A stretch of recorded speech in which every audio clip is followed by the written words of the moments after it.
Hi guys and welcome back to my channel. If you're new, my name's Ailey, thanks for watching. Today's video is just going to be a nice quick one, hopefully. I am planning a trip away in about a month or so, and it just occurred to me that when I was looking for a travel bag or something to transport all of my camera equipment, I really was a bit stumped. So I thought that I would share with you how I plan on travelling with all my camera equipment and what kind of bag I use, the other type of camera bag I use, yada yada yada, all that kind of boring stuff. But we need it obviously if we're going to take care of the thousands of pounds of equipment that we all take with us. So without further ado, let's just get into the video. I am going to go off camera and literally have the bag and that in front of me so that I can get a better view, so I will see you there. Okay, so don't mind my Pretty Minion leggings in the background. I absolutely love these leggings and I haven't left the house yet today. So this is the backpack that I plan on taking away with me, and this is actually a Canon backpack. So basically this one is the Canon BP100 backpack. I thought that it would be best to have a Canon one because it's obviously designed to carry cameras and stuff like that, so you can't really go far wrong with it. It's just a really plain bag. It's got a little bit of a zip here at the front. I don't know what I'll put in here yet, probably my SD cards and stuff like that. I have it kind of loosely packed just now, but I don't really have everything that I'm going to have in it because I'm borrowing a GoPro to go and stuff like that as well, and I don't have that just now. But it's just a plain bag here. It has this bottom compartment obviously for all the camera equipment. It has this kind of open backpack style compartment here. It is pretty decent in size. It's got obviously all of your zip compartments and stuff like that here, so I'm thinking that cables and stuff like that might end up in here. It has this removable base in it so you can see right into the bottom, so you can either have that in it or not, but we're thinking carry-on luggage and stuff like that can go in here, so that'll be really handy. But that's a pretty decent sized compartment. If you turn it around to the back, it's obviously backpack style. It's really cushioned and it has this sort of breathable material. It has it on the straps as well, and it has this really deep pocket in here in the back as well, so I suppose if there was anything that you wanted to keep really safe, you could kind of put it in there because it's all padded. It does come with, I'm not going to take it out because I'll never get it back in again, but this is a rain cover, so you can obviously make it completely waterproof. It's reasonably waterproof anyway though, because all of the zips are covered by these sort of flappy bits. For the camera section, it's not the biggest in the world, I will say, and obviously there are some things that I can't show you just now that will be in here, so I'm going to have to really work at tidying it all and making sure that it all fits. But I do have my other bags just in case, so this one can maybe just double up as a park bag, and then the other one can be the bag that we take on the plane, just to make sure that it's all safe. But in here I have what will be my vlogging camera, and this is the Lumix GF3. I don't think that it'll have this lens on it just because it's quite a kind of heavy camera with this lens on it. The reason that I'm not going to use the camera that I'm filming on now to film is just for that exact reason. It's just really heavy. So this is the one that I plan on vlogging on. The only problem with this is that the screen, you can see that this is quite an old camera, but the screen on this doesn't flip round. It's just there, so I'm going to have to practice my arm placement to keep myself in shot, but it's a really decent camera, and yeah. So that is coming with me, and the lens that it's got on it is a 14 to 42mm lens. It is a really good lens, but obviously I'm just going to be using a shorter lens, probably a fixed lens, just to make my life easier when vlogging. I'm going to pick them up hopefully within the next couple of weeks. I have spare batteries for that camera, but I don't have the charger in there just now, so that's just a couple of spare batteries.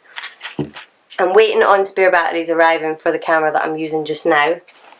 The next thing I have in here is my 24mm lens. This is a brand new lens. I got this for the Canon 750D, which is what I'm filming on now. The 750D that I'm filming on just now is coming with me, but obviously I can't film it in here because I'm filming on it.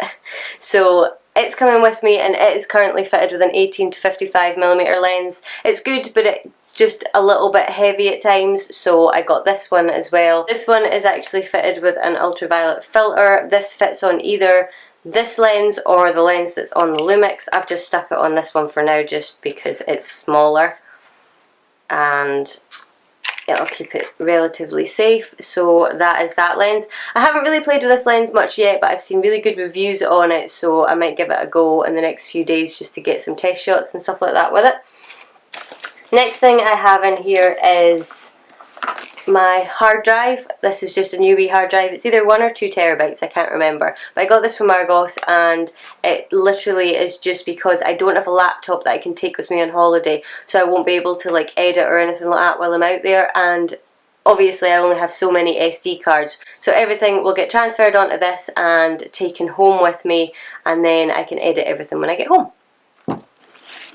I have a spare SD card. This one's a brand new one. It's 128GB silver and it's from SanDisk. I really like these SD cards. I don't think you can really go wrong with them. This is another SD card, just another spare one. I do have one in my camera right now, so that'll make 3, so a good amount of storage. And I just have the cable here for the hard drive and cable for the camera as well. And what I'm going to have to do is get a connector cable for the hard drive to connect to my iPad. If you have any recommendations that save me £39, please let me know, because the Apple one is £39.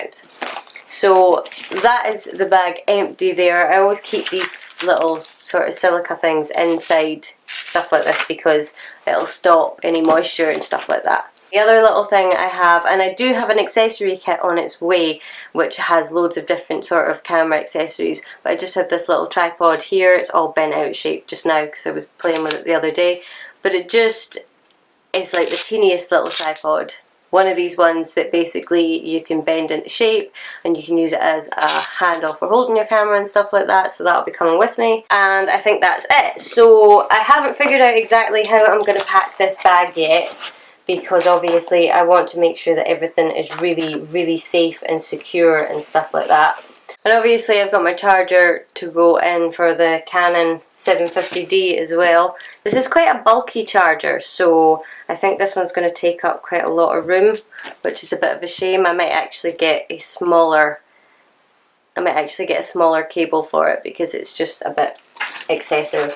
And once the Canon is actually in here, you can see that there's not going to be an awful lot of room, so I think I'm really going to have to work out how I'm going to put everything in here. It is quite compact, but obviously it's not really implied for people who are taking 2 and 3 and 4 cameras and things like that everywhere.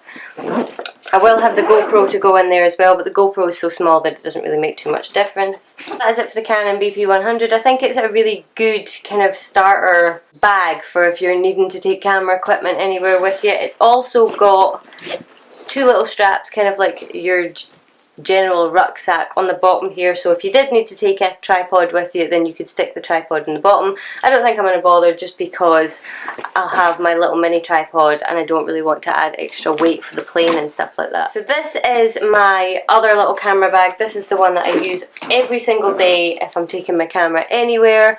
I will take it in this. So this is a crystal bag. I couldn't tell you what make it was, what type it was, because I've had it for over a year now and it really has served me well. So it just has one of these kind of clip openings at the front. It's got Velcro here as well, and it's got a little pouch here at the front with little netting bits in it, so you can basically put whatever you like in there, whether it be extra lens caps and stuff like that. These are just off the lens I've got on my Canon just now, and I always keep these just in case I need to take my lens off, because I always put these back on just to keep the camera, you know, safe. You've got a little netted pouch up here for anything that you need.